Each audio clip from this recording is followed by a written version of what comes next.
They found her wedding ring in the stomach of a shark, not near the beach where she disappeared, not washed up on shore, inside a predator miles from where anyone was looking.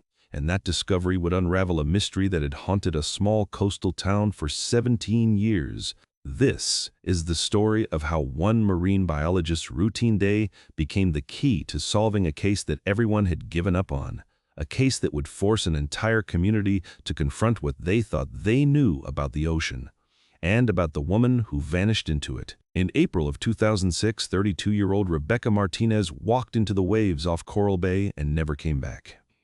Her car was found in the beach parking lot. Her shoes were placed neatly by a driftwood log. Her towel was folded on the sand. Everything suggested she'd gone for a swim. But Rebecca was an experienced ocean swimmer. She'd grown up in that town. She knew those waters like most people know their own backyard. The search lasted 11 days. Coast Guard helicopters swept the coastline. Volunteer boats formed grids across the bay. Divers explored every reef and outcrop within 5 miles. They found nothing, no body, no evidence of struggle, no signs of what happened. Her husband, Michael, stood on the beach every single day, watching the searchers, waiting for answers that never came. Eventually, the official search was called off. Rebecca was declared missing, presumed drowned. The community held a memorial service on the beach. They planted a tree in her honor at the local park. Life moved forward the way it always does, even when questions remain unanswered. But Michael never stopped wondering. He never remarried. He kept Rebecca's studio apartment exactly as she'd left it. Her paintings still on the walls, her coffee mug still in the cupboard. Her calendar still turned to April 2006. He became known around town as the man who couldn't let go. People whispered about it. Some felt sympathy, others thought it was unhealthy, but Michael didn't care what people thought. He just wanted to know what happened to his wife. The years passed slowly. 1 became 5, 5 became 10. The case grew cold, then colder, then frozen solid in the archives of unsolved disappearances. Detectives retired. Files were transferred to storage. New tragedies took precedence. Rebecca's face, once plastered on every telephone pole in town, faded from public memory. But the ocean remembers everything, and sometimes it gives back what it has taken. In November of 2023, Dr. Spife, Sarah Chen was conducting a routine tiger shark population study off the coast of Coral Bay. She'd been doing this work for 8 years, tagging sharks, tracking their movements, studying their feeding patterns. It was important conservation work, but it was also repetitive. Most days followed the same pattern: catch, tag, release, record data, catch, tag, release, record data. But on this particular morning, something was different. The team hauled in a massive female tiger shark just over 12 feet long. She was older, probably 15 years or more. Tiger sharks are known for eating almost anything. They're the garbage disposals of the ocean. Car tires, license plates, pieces of boats, all of it has been found in tiger shark stomachs. So when Dr. Tar jocked stomachs, Chen's team performed a gastric lavage to examine stomach contents. They expected the usual debris. What they didn't expect was a gold wedding band, engraved, with a date and 2 names, Michael and Rebecca, April 14, 2001. Dr. Chen stood there on the boat deck, holding this small piece of metal, and felt her entire body go cold. She'd lived in Coral Bay her whole life. She remembered when Rebecca Martinez disappeared. She'd been in high school then, watching the news coverage every night. She remembered the search, she remembered the memorial, and now, 17 years later, she was holding what might be the only physical evidence of what happened. Her hands shook as she placed the ring in a specimen bag. The protocol was clear. Any human remains or artifacts found during research had to be reported to authorities immediately. She radioed the Coast Guard before the boat even returned to dock. By the time they pulled into the harbor, 2 police detectives were waiting. One of them was Detective James Morrison. He'd been a rookie officer back in 2006. He'd participated in the original search for Rebecca. He'd watched Michael Martinez standing on that beach day after day, hope draining from his face, and now, 17 years later, he was staring at a wedding ring that might finally provide answers. They needed to confirm the ring belonged to Rebecca. They needed to verify it had come from this specific shark, and they needed to tell Michael. That last part was the hardest. Detective Morrison drove to Michael's house that evening. The same house Michael had shared with Rebecca, the same house he'd lived in alone for 17 years. Michael answered the door looking older than his 51 years. Gray had taken over his hair. Lines creased his face, but his eyes still held that same quality they'd had back in 2006. That searching quality, that need to know. Morrison showed him a photograph of the ring. They couldn't give him the physical evidence yet. It was part of an active investigation.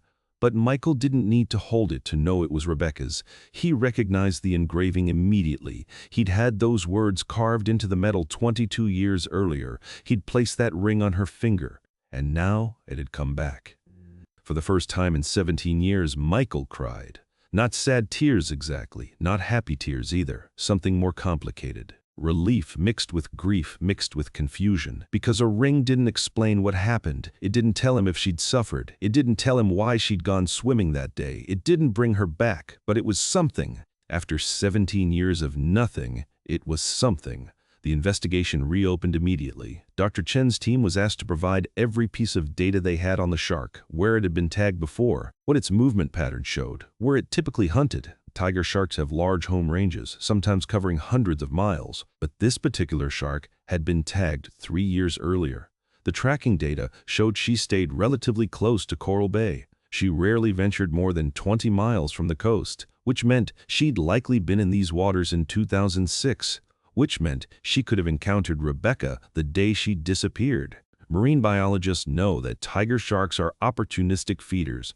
They'll investigate anything they encounter. They bite first, decide if it's food later. This behavior is why they're often involved in shark encounters with humans, not because they're hunting people, but because they're curious. They investigate with their mouths. If Rebecca had been swimming that day and encountered a tiger shark, there would have been an interaction. But whether that interaction was fatal was impossible to know. The ring provided evidence of contact, but not necessarily evidence of cause of death. Rebecca could have drowned for other reasons: heart attack, cramp, exhaustion, riptide. The shark could have scavenged her body afterward, or the shark could have been the direct cause. The truth was, they might never know for certain, but the ring changed everything anyway.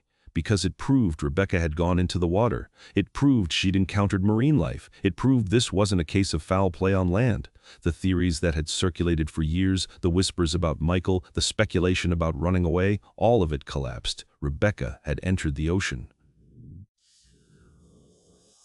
The story broke in the local news first. Then regional news picked it up. Then national, then international. The world became fascinated by this tale of a wedding ring found in a shark after 17 years. It had everything a viral story needs: mystery, nature, love, loss, and the unimaginable patience of a husband who never gave up. Camera crews descended on Coral Bay. Reporters tried to interview Michael. He declined most requests. But he did agree to one press conference organized by the police department. He stood at a podium, that same searching look in his eyes, and spoke about Rebecca, not about her death, about her life. He talked about how she loved painting seascapes, how she'd swim every morning, rain or shine, how she'd wanted to live near the ocean her entire life, how she'd found peace in the waves. And he said something that made everyone in the room go quiet. He said he was grateful that after 17 years of not knowing, he finally had a piece of her back. Grateful that the ocean had given up this one small secret. Grateful that he could finally begin to let go. The press conference ended. The cameras stopped rolling, but the story continued to spread. Marine biologists around the world began discussing how rare this kind of discovery was, how sharks typically digest metal objects or pass them relatively quickly, how unlikely it was for a ring to remain in a shark's stomach for years. Some speculated the shark had regurgitated it and reconsumed it multiple times.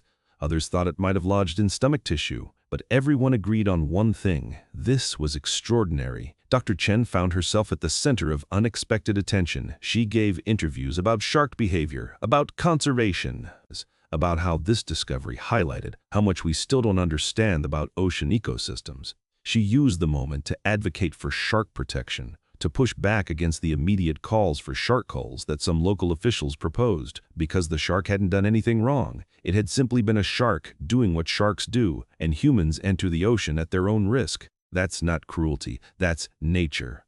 The shark that carried Rebecca's ring was released back into the ocean after the ring was removed. She's still out there, somewhere in those waters, still hunting, still surviving, still carrying her own story that we'll never fully know. Michael kept the ring after it was released from evidence. He had it cleaned and restored.